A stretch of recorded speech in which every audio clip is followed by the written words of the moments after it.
बिस्मिल्लाहिर्रहमानिर्रहीम। अस्सलाम वालेकुम। मैं हमज़ा मैच मेकर फ़ैसलाबाद से बात कर रहा हूँ। मेरे पास अल्हम्दुलिल्लाह इस वक्त आरई फैमिली की बेटी मौजूद है। मसलक इनका अहले सुन्नत है। उम्र बेटी की है 27 साल। तालीम बेटी की है BA। ये टोटल 5 बहन भाई हैं, जिनमें से एक बहन की शादी हो चुकी है। बाकी 4 बहन भाई रहते हैं, जिनमें से 3 भाई हैं और 2 बहनें हैं। एक सिस्टर की शादी हो चुकी है। ये फैसलाबाद में छोटे माना वाले के करीब रहते हैं। बेटी की तकरीबन 2 माह शादी रही है, उसके बाद डिवोर्स है। इसके लिए मुझे फैसलाबाद में आरई फैमिली से बेटा चाहिए, जिसकी उम्र तकरीबन 25, 30, 35, 40 तक हो जाए तो कोई मसला नहीं।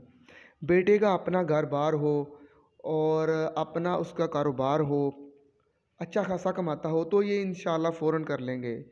अगर किसी मेरे बहन भाई रिश्ते करवाने वाले या किसी मेरी बहन माँ, किसी मेरे भाई के कान में मेरी आवाज़ पहुंच रही है और उनके पास आरई फैमिली का ऐसा बेटा मौजूद है जिसकी उम्र 25, 30, 35 और 40 साल के दरमियान दरमियान में है, तो मुझसे नीचे व्हाट्सएप नंबर पर रब्ता कर सकते हैं। ये इंशाल्लाह फ़ौरन कर लेंगे। इनकी कोई ख़ास डिमांड नहीं है।